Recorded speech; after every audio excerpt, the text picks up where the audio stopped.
Welcome to Wisdom Rising. I'm your host, Christine Renee, and I've got a really great show today that definitely took some twists and turns in organic conversation with Lincoln Crockett.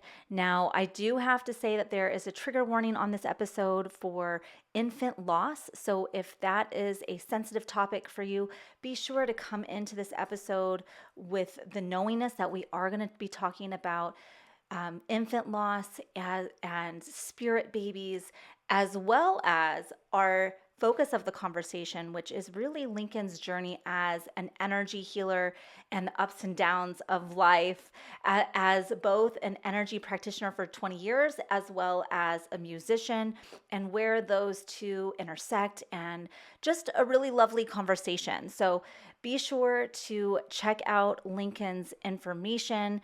You can find him on at lincolncrockett.com. Know that we have also a beautiful connection and community on our Facebook group, Moon Rising Mystics, that you are welcome to come over and join. Know that this podcast is also seen over on our YouTube channel, which now has over 12,000 subscribers on it. That's growing tremendously. So if you're over watching on YouTube, thank you so much for being there as well. And we just want to invite you in all of the places and spaces to make sure that you are getting all of the love and support you need on your spiritual journey. So thank you so much for tuning in and listening today. Let's dive in. Welcome back to Wisdom Rising. Today, I am joined with guest Lincoln Crockett. I'm super excited for this conversation. One, because we haven't had a conversation together in probably 15 years.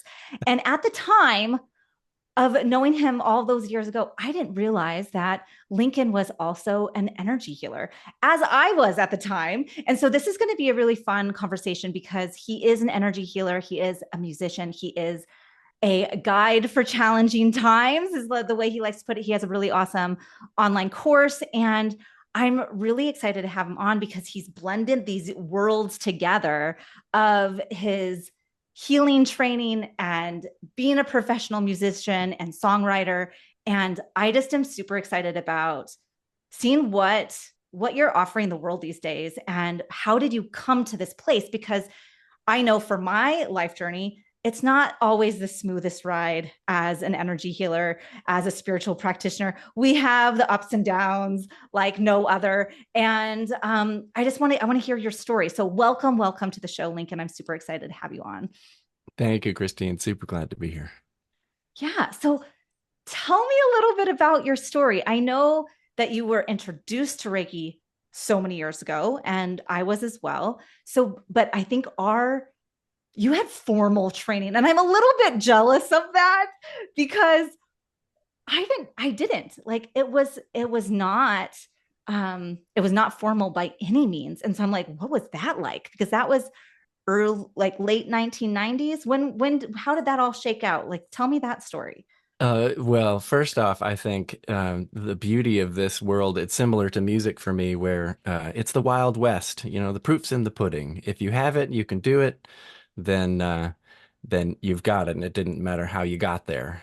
So Yeah. some people with tons of training might uh, only be able to offer so much, and somebody with no formal training. So, for instance, I'm formally trained to do energy healing work, but I'm completely self-taught as a musician. I've never taken a lesson, and I've climbed pretty high in instrumental skill. And my people who like the music that I do like that I throw in weird chord changes and I step in and out of key, and the music feels very organic. Energy sensitive people really enjoy it because there's a Yes. spiritual flavor to it. But just like the Wild West, everybody comes from every direction to get there. And mine started growing up in the Washington, D.C. area in the 90s, and left-brained academic family. So I went to small liberal arts college in Colorado, and while I was there was a geology professor who offered a weekend Reiki workshop with three Reiki masters. And for students, it was $5 and a can of food to donate. Oh And my it was gosh. incredible because That's he wanted more people to know. And so this is a geology yeah. professor who knows all about the crystalline structure of the world around us. And he's a Reiki master, and so this was in Colorado Springs, which at the time um, was was a very conservative place. But it also, you know how that is in very Mhm. conservative areas, the spiritual fringe people become a very tight-knit community. And so somehow this town had a higher per capita Reiki practitioner than any other town, or it claimed it did, than any other town in the country. They were all there. Mhm. So I take this weekend workshop. I wasn't interested in things like this at all, but I had a roommate who was very scientific and nerdy and, like very by the book and liked, his corners square and all this kind of stuff. And he came back, he had taken the same workshop like a month before, and he came back from it and said, Lincoln, you have to go do this. You have to do this. You're gonna love it. And so I went. I took that as high praise. I went and checked it out, and while I was there, the Reiki master that was to attune me, she gets over my head and begins the opening process, or does what she's gonna do. And then she pauses and she looks at me and she says, "You're already open." Mm, yes. And I got chills. I get chills now even thinking about it. And I said, and I thought to myself, that would explain some things, but I don't know that I knew quite what that meant even. And and I had a wonderful workshop. My hands warmed up. They knew right where to go on people's bodies. The energy moved. I could feel it moving through me. I could feel myself being moved by it in service of it. And the incredibly clear, high intentions that came with Reiki and the story of Reiki's creation, all resonated.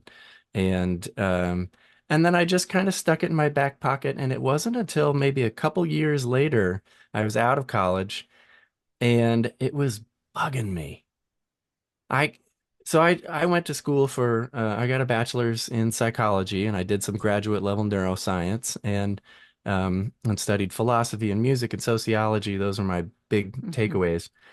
And while I was out, I think I was actually, I was living in Moab and I was working out in the desert. And I mean, how many of the world's great religions come from deserts where it's just you and God, Right. goddess, spirit, the great mystery? There's nothing between you and it. And so this was chewing on me in the back of my mind because really I hadn't been able to explain in a satisfying way to myself by any means neuroscientific or consensus reality, the scientific worldview, how any of that had happened. Mhm.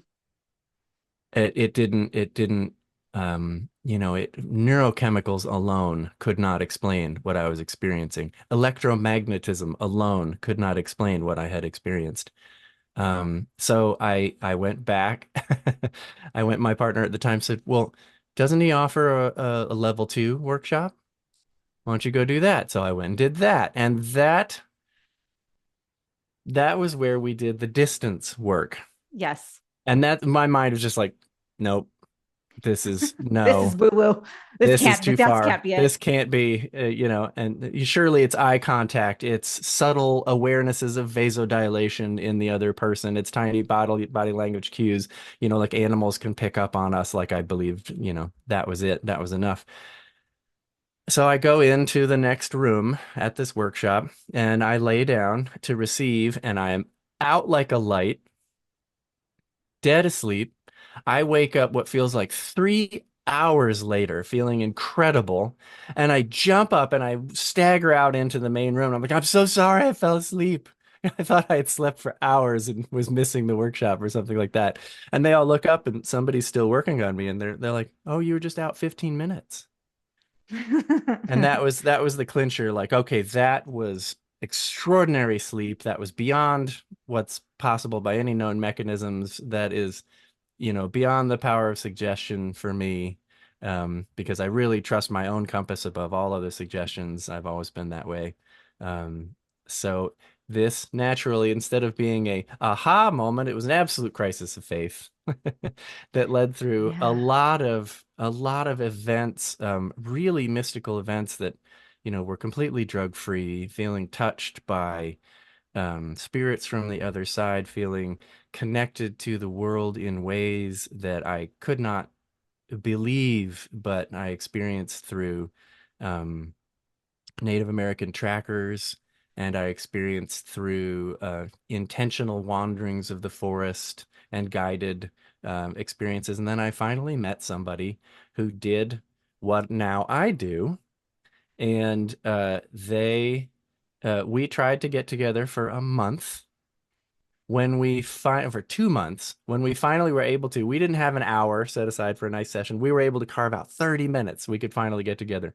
And she stands over me and she starts breathing and her hands are moving. And my left brain is my consensus brain is saying, this is absurd and this is ridiculous. And Here we go again, instantly, right? here Like, we go again. And mhm, instantly I start weeping, mhm. crying, sobbing. I feel energy move all over me. It's extraordinary. And 30 minutes later, she's exhausted, has to leave.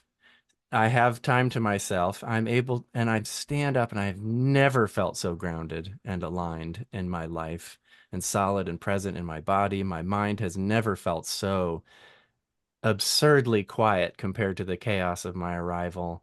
And Mhm. I'm standing there looking at a mountain overlooking aspen trees, just absolutely astounding. And I said, I have to know what that was. And so I went into the same 4 year training program Mm. that she did.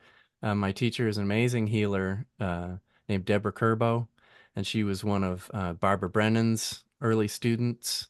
So it's Barbara Brennan style work. And that really appealed to my academic, psychologically trained brain. My mother was a social worker in private practice and family counseling. And Well, and I so, just love that combination. yeah, Like, I feel like yes. psychology with any kind of energy work, like that match is so profound. It's so supportive when Yeah. clients are going through their own spiritual awakening or spiritual crisis or whatever it may Oh be, my just goodness. life events. When we have that kind of level of background to understand how they're interpreting the world and their life events, like we have such a better avenue to support our clients in that, along with the energy healing. So I love that, like, one, that there was an energy healing school. So I've got to ask, where and geographically are we talking about? Because online schools wasn't a thing back then. It was not. Yeah. So this at the time, the school was called Wake Point School for Energy Healing. I still have the diploma up on my wall. It is no longer there. Mm-hmm. She ran it for several years, did a number of graduating classes, and then, as I recall, I think Colorado became slightly unfriendly to things like this. Some legislation was passed, something like that, and she said, and then moved on to LA, and now lives out in the desert in Utah, just Mm-hmm. still doing this amazing work. Um, so that 4 year program, that did it for me because, just like you're saying, this psychological self-awareness is so useful because, one of the core things that I experienced and learned early on is energy is information. Yeah. Yes. And so this work often gets called, some ways to paraphrase it are, you know, body oriented psychotherapy or, Well, yeah, in a way, things it of can that be so nature. somatic, like there's Yes, this, exactly. we're holding stored emotions, stored trauma in our body. And so if we can allow our mind to have the awareness of what's going on, Hmm. then we can logically interpret, oh, this is where the trauma or trigger came from. And now I have a choice because it's now in my consciousness instead of being buried in my subconsciousness. And then that opens up a whole world of healing opportunity, but to change our habits and choices that we get to make, right? And so I love when there's that level of understanding. Yeah. Yeah. I think of it, all healing is the expansion of consciousness on to Yes. some degree. Mm-hmm. And so, and the Buddhists call it, they say you need right understanding.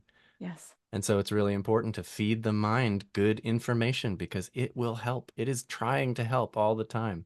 The messes that it creates are just its best attempts to solve problems that it was trained to perceive and address, you know? It's I just a love that. dog working in our favor. Point it in the right direction. Yes, right? Totally. Absolutely. There's that, that reticular activating system that's Yep. seeking out that information to validate our current belief system, and we'll follow it, whatever it is at the time. And so if we feed it these positives, then it can lead us in the right direction. So Yeah. you did this 4-year program. It wasn't Reiki. It was, what was it? What did you find the crux? Like, what was I mean, it's so much of energy work can be, I mean, it's so this is vast orientation, energy work. Did you Yeah. find a certain modality in that really resonated, or what what did that look like for you, or what did you walk away with going, this is what my sessions now incorporate? I've never thought exactly how to answer that question. I think the thing that I most came away with was that for me, this was a supremely natural thing Mm-hmm. for me to facilitate in and with others, that it was so core to my being, my personality, my all the intentions and experiences I came into this life with, um, where this was inescapable. And the most, I could do this when I'm sick. I can do this when I'm tired. Uh, there is, I mean, this is too much hyperbole, but there's almost nothing I can do to get in the way of this. It is so core to what I'm here to do. Yes. So it gave me an enormous confidence that just when there is a person struggling who is in my vicinity, who is open to what I'm doing, then energy will flow and insight will happen and transformation will happen because that's just as supremely natural for everyone else as it Mm-hmm. is for me. I was just uniquely poised to arrive at a certain point in life with all of that intact as a result of who my parents were and where I grew up, and just 1,000 million things that in the perfect clockwork machinations of this utterly chaotic, predestined, completely chosen Yeah. um, life. Well, and I think that's always fun to like reflect back on, is like we came in having already pre-decided that this is what was going to happen, in a way, like we are going to have this in a way. profound right, in a way, right, that this profound experience was going to happen to lead us to this next profound experience, to this next profound experience. And then, we also get thrown the giant curveballs of love and loss and humanness of this life here on earth. And I would really love to like explore that a bit. Of, I know that you've experienced tremendous loss, and also how, and this could be a totally separate question, but like, how did the music intertwine with it all? Mm. Right? Because I think energy healing through music is such a profound, valid experience. Like, I think music in and of itself is a healing modality. And so, like, I know that that is so much of your core passion too. So, how's that question How landing? does that? That's great. That's a high protein question right there. Mhm. Thank you. Mhm. Let's see. Sometimes I joke that I did music because I wasn't mature enough to hold down a healing practice and be responsible for arriving on time.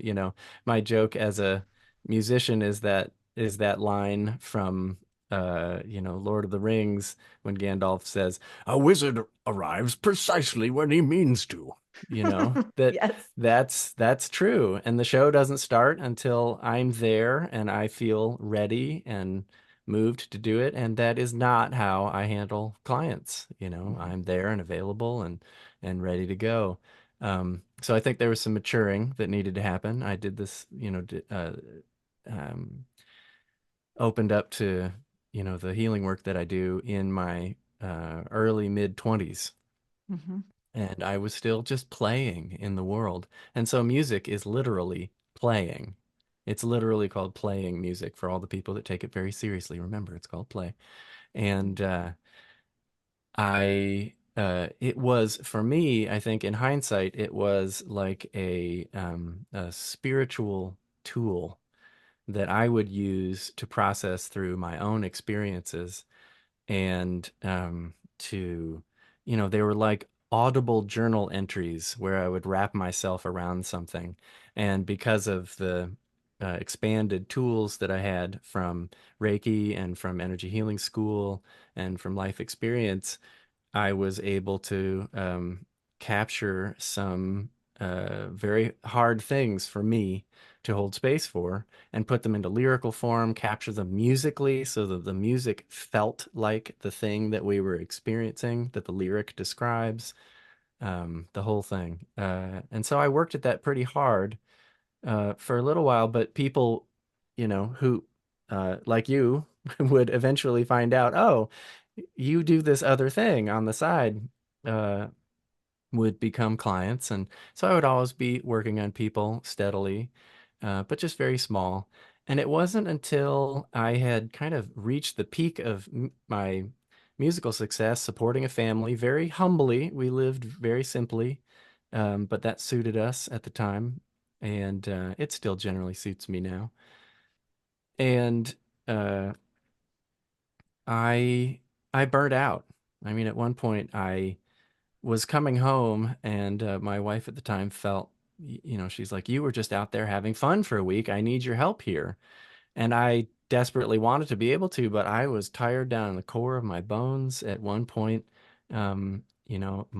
I think as a result of adrenal fatigue, Mhm. I had, my digestion shut down, and I ate food and it wasn't digesting or even processing. Yeah, Yeah. Oh, I'm sorry. that I'm that is so sorry. the I'm same so story. sorry you Like, had that blessing right, the adrenal fatigue followed by like your gut just not processing anything. Like that is at all. exactly my story. Developed an autoimmune. Like, Mm, yeah. So like I yeah, get that, and I think so many people need to remember. Like this is such a great reminder. Like we need to listen to our bodies, and if we go go go go go and push push push push push, at some point your body is going to say stop, rest, take yeah. care of yourself, right? And so for me, my story was very much like I was in the birth world.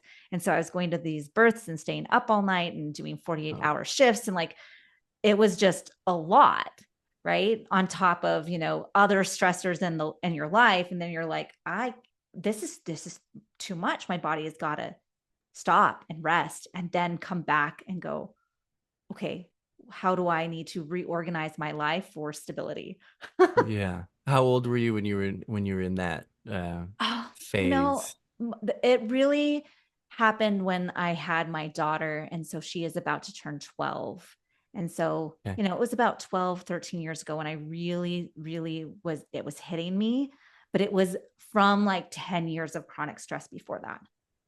Yeah. Like I think there's that level of my personal experience of emotional abuse and toxic relationships and, the up and downs of a custody battle that lasted 10 years and all of those things that were added up on top of trying to live the life of a midwife where you're up for 24 hours or up for 48 hours or longer, depending on what the situation was. And your body at some point is like, I'm going to break. And it does. And then you're like, okay, I've got to change my life in such a significant way because this isn't sustainable. Yeah. Yeah. Yeah. Yeah. I'm so happy for you and so sorry that happened all at the same Yeah. time because it's Yeah. so important and it's so horrible to go through. Mm-hmm. Um, And we need those Y- wake up calls. So let us know how that was it a wake Yeah, up call for so you? it was absolutely a wake-up call. We found a way to take a sabbatical for a year, and we visited family. We spent 4 months in Thailand. We were just looking for a better way to live and be. And we heard it was a lovely Buddhist country. It was a lovely Buddhist country. We had a fantastic experience. And then I'm there snorkeling in glorious coral and having a panic attack. Mm. Just my system absolutely freaking out for all the times I pushed my energy and put myself in front of an audience, and I bared my soul through songs and moved, as powerful energies as I possibly could just through those songs, that I really had given myself kind of a PTSD, and I realized I needed to not be leaning on performing as a living. So as soon as I came back, I offered an actual healing practice, a hands-on physical healing practice, in Portland, Oregon, where we were living at the time, where we had come back to.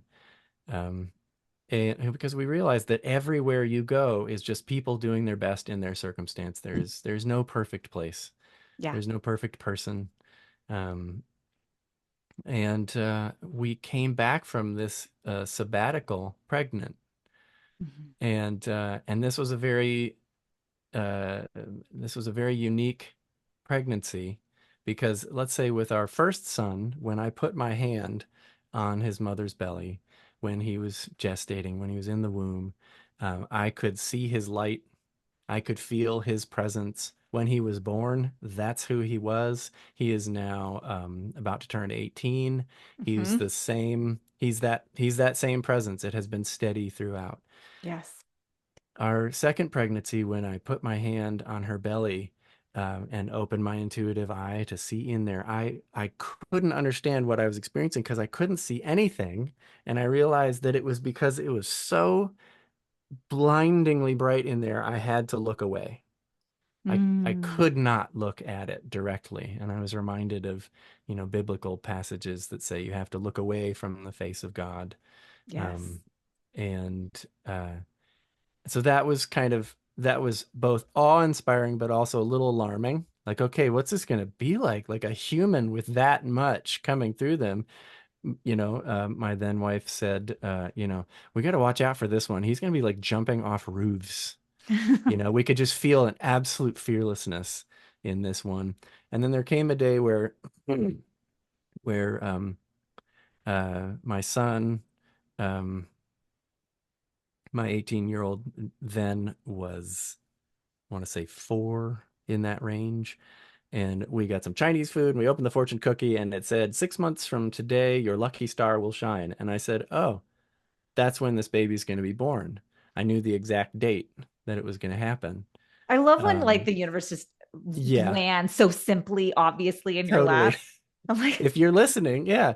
So back to train the brain to do what you want it to do. I taught mine to stop looking out for things to be afraid of and start looking for harmonious synchronicities that are mind blowing and clear information that's coming through.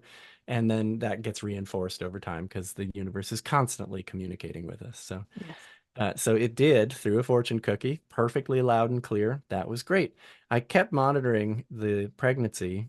Um, and that light, finally, about halfway through the pregnancy, came down to a normal level, looked like a normal human being, looked like my other son, but his own unique, this baby's own unique way. And so that was reassuring, but the marriage had always been troubled, so that was troubling. And then as the pregnancy progressed, that light got dimmer and dimmer and darker and darker and darker until it was just black in there right before the end, Mm. um, right before the birth. And some of you may already know, if you've read my bio, where this story goes, or if you've followed me on Facebook or social. But um, while he was being born, our son Joseph pinched his own umbilical cord with his own hand at the last minute and came out not breathing. And we were just around the corner from, it was a home birth, assisted home birth. We had a whole team there, great people. And we were just around the corner from the hospital. We got over there. Um, it was gut wrenching. They stabilized him, but there was very little activity in his cortex. You know, he wasn't going to be a functional person, and we had to decide to let his body go because any being in there had already departed. Um, and um, it was at that moment that suddenly all these events, that increasing darkness, a storm that had rolled through in the days before his birth, various events in our marriage that had been happening that didn't make any sense at the time intuitively. And I'm used to life making somewhat some kind of nebulously cosmic sense. Um, eh, and when he passed, suddenly it all lined up that Mhm. this was meant to happen. This was coming the whole time. And um, I was struck by so many images. His mother and I had had a very combative, very challenging marriage. And it was like we were two reincarnated generals from past wars. And this was the best we had ever done, to genuinely love and care for each other as much as possible while inescapably conflicting with one another. There was Uh-huh. no way we couldn't. And so he was like a foot Yeah. soldier who had just sat on a grenade for both of us in a way. And, members of my family are born like one, of my birth family are born like often one day off of a major holiday. And so Yes. Hmm. baby Joseph was born one day off of Valentine's Day. So this day of love, this day of, it can be cliched love, but there is Yeah. genuine love even at the heart driving such cliches as that Yes. holiday. And so when we let him go, he took his last breaths on Valentine's Day. His full name was Joseph Phoenix Crockett. We call him Joseph Phoenix or Angel Joe or JP. And we really felt like we'd been visited by an angel.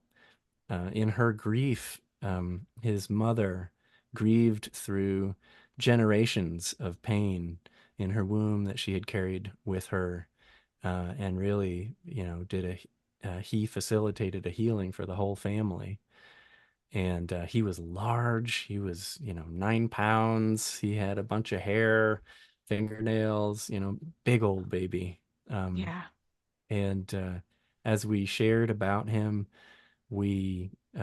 so many people said, I lost a baby and we never talked about it. Or I lost a brother or a sister when I was really young and we never mentioned their name anymore. So many people carry these griefs with us. So we did a benefit show for an organization in Portland called the Dougie Center that helps grieving Mhm. families. And we were surrounded by so much love. People answered our calls. People made sure to fund us so we could grieve fully because it absolutely destroyed us. Of course. But Yeah. grieving is so natural that we came away really feeling blessed that we had had this experience. Like incredibly lucky, we had been um, yeah, touched by an angel. In fact, somebody went to a faraway retreat elsewhere in the United States and went to put his name on the altar, and it was already there. Hmm. That's So, beautiful. yeah, we all like it's something I often say is we all want to believe any one of us have has as many days left as anyone could to do what we're here to do, but not Yeah. everyone needs that. And so, in a way, as someone who values healing and transformation and transmutation of the hardest things in life and finding the gifts in those, it was kind of like he was showing off. He's like, check out what I can do in just one Mhm. day. One day on the earth plane. Yeah, what Yeah. an incredible story. And I so resonate with, and I'm so grateful that you shared his name, because I think so many people, we don't ask oftentimes. Like, we're so trained to like, oh, let's not trigger anyone. And just asking what was their name can be such a powerful opportunity to give give the spotlight to that individual, that soul that came through. And I'm so uh, I love that you were able to be in a space where you had the time and space to grieve. So often in our culture, we don't get the opportunity. We, there's so much of like, it's too hard to look at, let's not talk about it. And we see other cultures there, if you go to Italy, like their grieving process is very different than ours. Or in the side, the Jewish community, they'll have a wake for a week, like.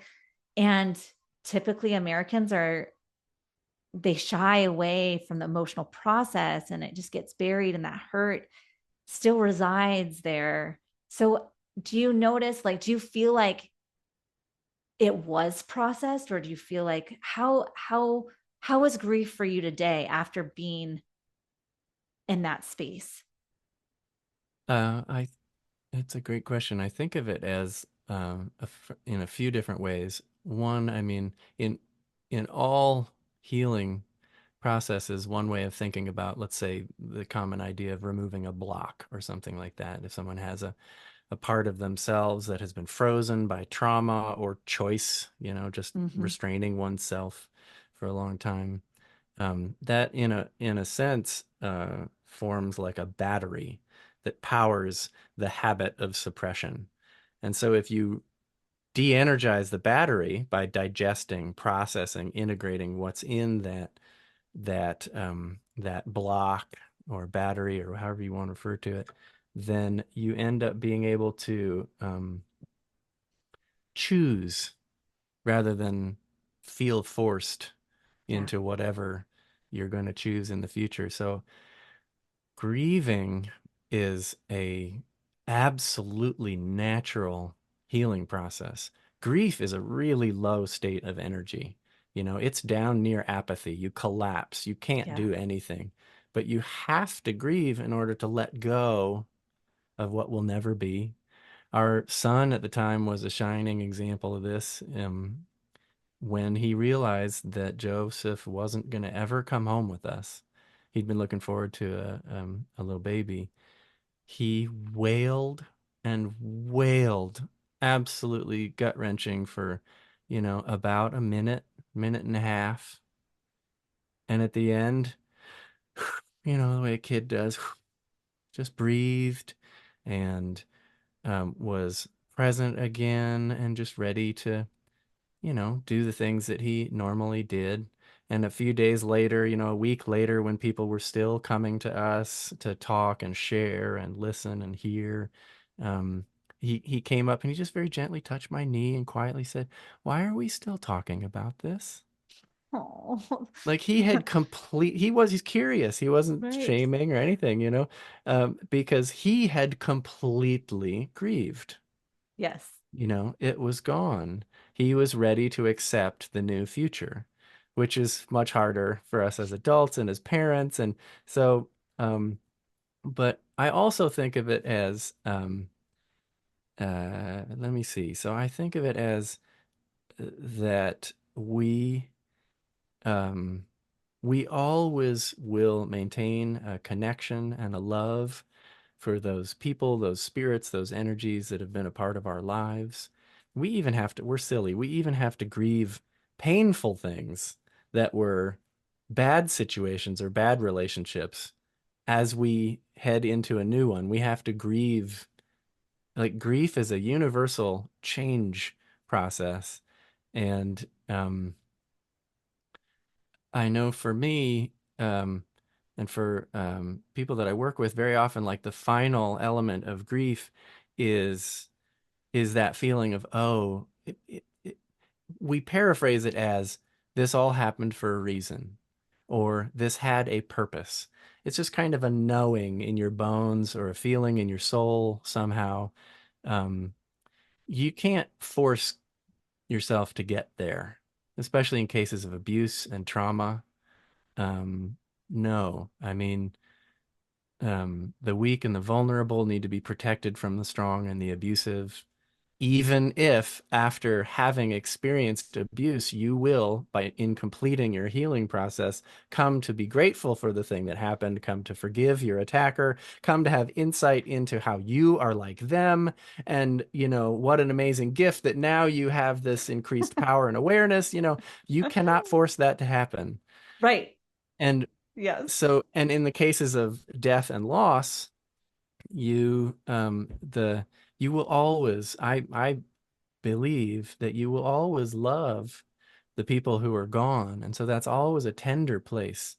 And so it is a tender place, but it's a grateful, tender place, as for a child, in my case, for a parent, for those who've lost parents, for siblings, for lovers, for anyone that you've lost, whether to death or just time and distance and change. So so I'm at that place where I feel the purpose and the gratitude and the beauty, and also the tenderness, like if a we were just watching, my now wife and I were just watching TV last night, and a character in a Marvel program had lost a baby and was carrying a locket of their hair, and we have a locket of Joseph's hair, and I wept, Hmm. uh, just seeing that. And then, but that's comfortable, that's how Yeah. you keep love flowing, you keep that channel flowing. You don't want that to get blocked up. If you can't openly weep right where you are, as I'm grateful I can with my wife and in the safety of my own home, um, you know just be sure to come back to it later, because it will need to be grieved. You don't Yes. want that to get stuck in there. And I mean, I think a final moment for me in the healing process was, I was visiting with some friends along the Columbia River, and I took a moment to myself down by the river, and I felt bereft. It was the first time I'd come out, to be around other people, and we were playing music together, and I felt bereft and lost and alone in this gaping wound of loss. And I just cried out to God. I said, I need to see your face. I need to not feel alone in this. And my eyes are filled with tears, and I'm looking at the water, and at that very moment, in all of the places I could have been looking at that moment, the place where my gaze had simply fallen, a a seal did a giant jump and a pirouette and splashed down. I never saw it again, but it was like the universe saying, We're here I am. here. I'm all things. You are all things. We are all things. And we're You are not alone. everywhere. Yeah. Yeah. The one way I often said it, was that the amount that I grieved, um, my distance from Joseph, was the amount that the universe grieved my distance from it, from the great Oh, wholeness that was there. I love that reflection. And I feel like that's kind of probably one of my favorite ways to interpret life, of like, what am I experiencing and how is that being reflected in my external experience? Mm. You know, Yeah, the universe is such a mirror. it is. It Yeah. is. And how often do we get a pause and have such a profound, like, aha moment in that, right? It's one of the gifts of loss. Yeah, Yeah. that you will feel your heart and the preciousness of. I mean, his death brought us, as deaths do, brought us closer to all the people who loved us. You're the people who are your true friends and who can really be there. They show up, and Yeah. the people who can't stay away. And that was beautiful, to Yes. know who those people were, and we remain closer to this day. Yeah. So yeah, those Beautiful. Well, gifts. thank you so much for sharing the story of Joseph Phoenix. I so appreciate your vulnerability that you're sharing with us. And I'm curious how, since that point in time, how your healing work has changed or modified, or did it just become deeper? Like, what was that moving forward for you? Well, I came to a choice with my marriage several years later, not as a result of Joseph. We worked incredibly hard on our marriage, and I have not. I'm open to anyone who wants to communicate with me. I don't know anyone who saw more healers, more counselors, more, did more. And I always told her when we were in fights or anything, I said, I will never divorce you out of hate. I will only ever do it out of love.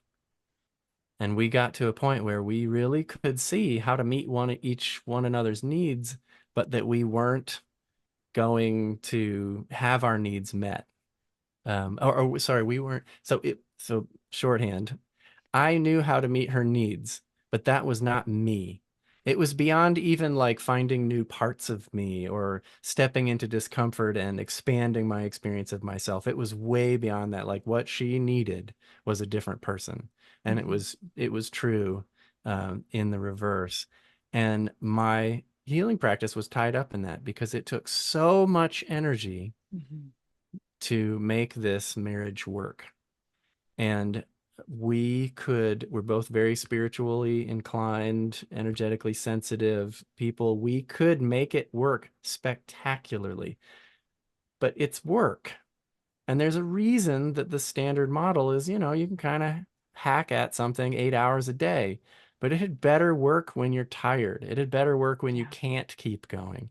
It had better work for your imperfect personality as well as your most perfect offerings to the world.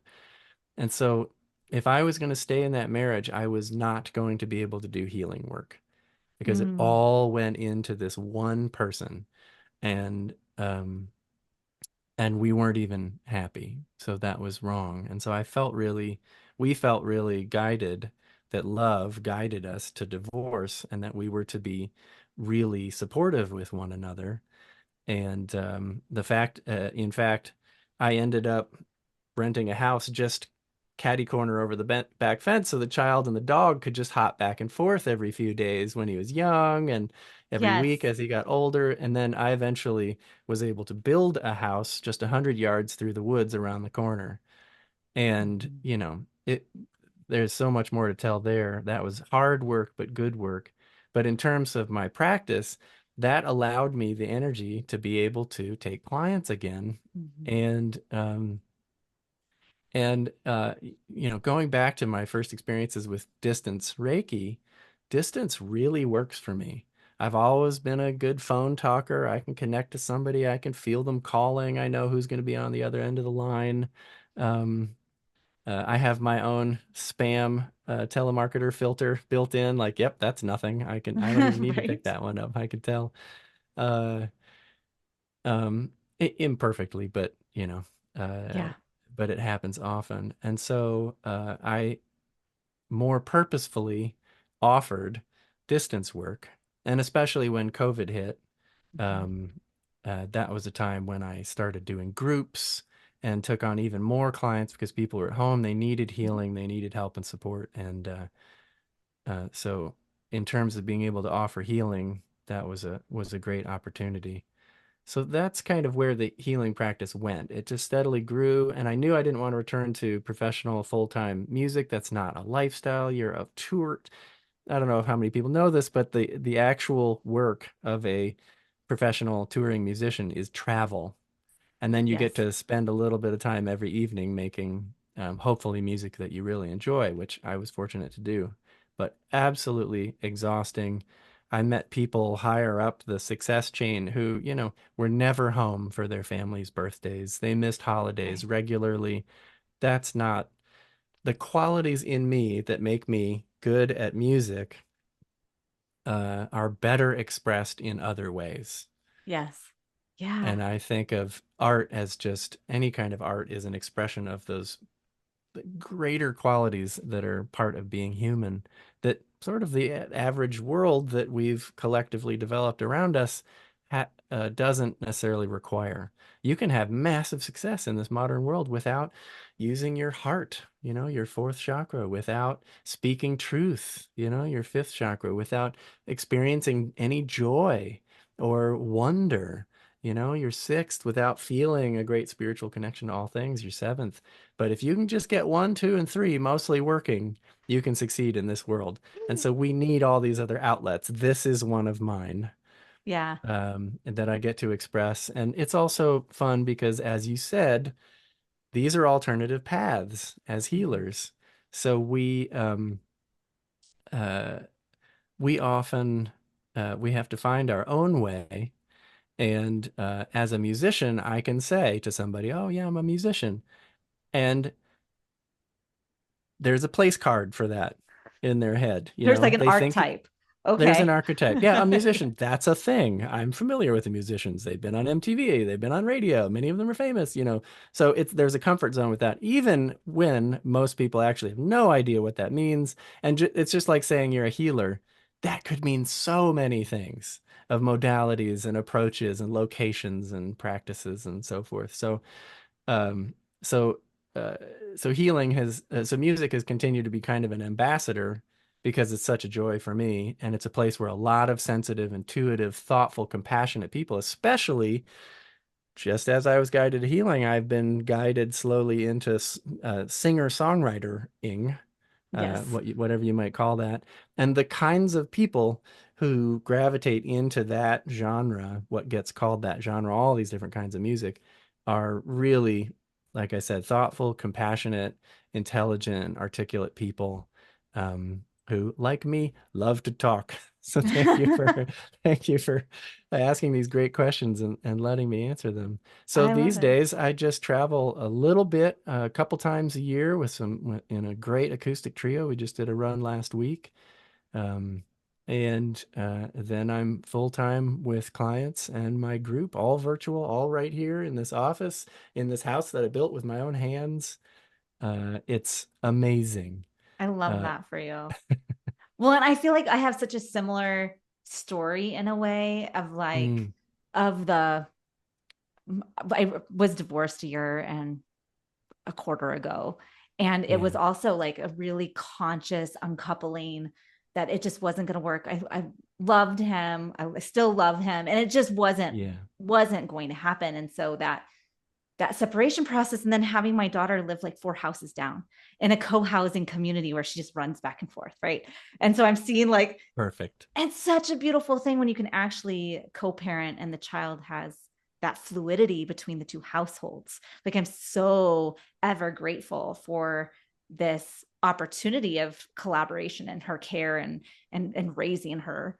And then seeing where it's like, okay, that opportunity of uncoupling led me to I can take my business bigger and in a different direction and I can grow it in a way that I couldn't in the marriage. Like I felt like there was a, a glass ceiling because of the marriage that didn't allow the full expansion of who I am and what I could offer to the world. And by taking that glass ceiling away, it was like, oh, I'm so going to rebrand and I'm going to create more of these opportunities and programs and offerings. And it's all like 95% of what I do is behind a camera and on Zoom. And I love it. I feel like I light up in this space. I love doing this podcast. It makes me feel like I have this opportunity to be my full authentic self and really shine my light on the world. And so I love when I see how, yeah, it was hard. Like divorce is hard, regardless of who you are and what point you are in your parenting world or in your marriage or whatever it may be. But it can be hard. But that's why we came to this earth. Like I love that like you can still look at relationships and like there's no perfect place and there's no perfect person. And life is is is that experience of the ups and downs and where can we celebrate and where can we be joyful and where can we uh, experience the fullness as well, right? Like Yeah, I love that. yeah, that's wonderful. Yeah, I guess a brother-in-law of mine passed away recently, and he had these t-shirts made that said there is no strength without struggle. And, you know, as a young man, I hated, toxic masculine phrases like that. Like, if it doesn't kill you, it just makes you stronger. No, sometimes it scars you for life and makes you Right. weaker. I mean, this is absurd. Um, and if you're blocking your feelings, suddenly you're open to manipulation by people who aren't afraid of what you're afraid of, blah, blah, blah, blah, blah, all this Yeah. garbage. But it is true energetically. We are not perfect beings. We will always miss something. That something will challenge us to integrate it. In that challenge, we will flex our energy field, our spiritual, personal, physical, in many cases too, muscles. We will take a journey, sometimes an actual physical journey that we take, and it's all to come closer to that universe that wants us closer to it. It's completely natural, and just to come, full circle to Reiki, um, with clients, I do the work that I do, but Reiki is what I do on myself and my family and my pets, because you can't practice psychotherapy on your own family. Right. The transference, the counter transference, all the different stuff that you have to be tracking. Um, my family is who I am least likely to be clear on because Exactly. they are the souls that we're in the trenches together. Um, Exactly. so it's when there's a healthy distance and a healthy separation that we can hold that space for others. So Reiki is still, what I bring to those nearest and dearest to me. Yes. I love that. I love that. Well, thank you so much for sharing your story and really all of these beautiful aha moments along the way. I'm wondering if there's any other messages that you would love for our audience to take away with. Mm. The ones that have been with me recently are for a while now, just that our calamities and our challenges are massive gifts coming through. Um, and that one's somewhat well understood, I think. Another one is that nothing dark or negative survives without being a distortion of something light. Mm. Dark and light as opposites, that only exists in this world where you can have photons or not photons, where you can have light or not light.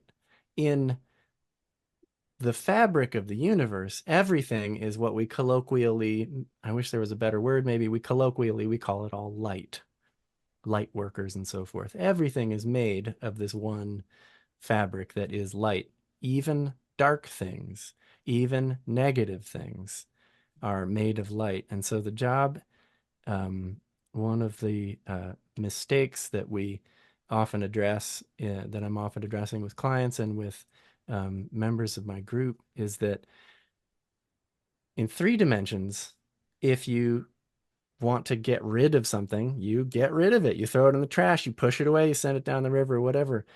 In energy, if you want to get rid of something, you transmute it, you draw it closer to yourself. You receive Yes. its gifts, its insights, its pieces of you that have been obscured and become more whole. Consciousness doesn't expand in just in beauty, it just expands and it includes darkness as well so that you can make really truly empowered choices. So take that as something heartening that nothing dark or negative survives without simply being a distortion of something light and true. And when you can work through that shadow or be present to that pain, you will find the light that is in the center of it. And it's enormously healing. And it's trying to happen all the time. I often tell people if they never found me, everything they need is already trying to happen to them. Um, and I'm just here to facilitate it happening faster and easier. So Beautiful. beautiful. So good to get to talk to you this way, Absolutely. Christine. And I feel like that right there is why we call this Wisdom Rising. So thank you Mm. so much for that. Now, if we have people in our audience who want to connect with you, or do you have a program that you're offering? Like, what's the best way people can reach out? The simplest thing is just to go to lincolncrockett.com. And it's just a scruffy picture of me in front of my house. It's like a business card, and there's a link to my calendar. Every week I do free calls with people. They're about a half hour long and no charge. Uh, there's an energy pun waiting to happen in there. There's a charge. There's just no charge, but there's a lot of charge. Anyway, it can be very healing for people in and of itself. And if it's appropriate to work together, um, we can. And I also have a group, which is mostly made up of previous clients. Um, and we meet every other week. And we're assembling quite a archive of previous calls. I'm also developing a growing library of teachings and healings so that people can have them between the calls. And I give people lifetime access to this because, with a membership, you pop in and out. I want people to have access to this. Once you're a member, you have these when you need them 5 years from now. You have these when you need them uh, out beyond that. And I make my pricing accessible to all people who pay more for the group or for um, work with me, individual sessions with me, help support those who can pay less. And so I do low cost and pro bono sessions as often as I'm able to for people, and I trust that I'm here to support my family as well, and so there's an ecosystem of healing that helps do that. So Beautiful. the best thing is just get on my calendar and let's talk, and I'd love to hear what's on your plate and see how I can help. Beautiful. I love it. We'll put that information in the show notes. So know that you can just click that button, find the website, click right over to it. And I just want to say thank you so much, Lincoln, for being on with us today. And until next time, may you awaken to the whispers of wisdom from within. Thank you so much.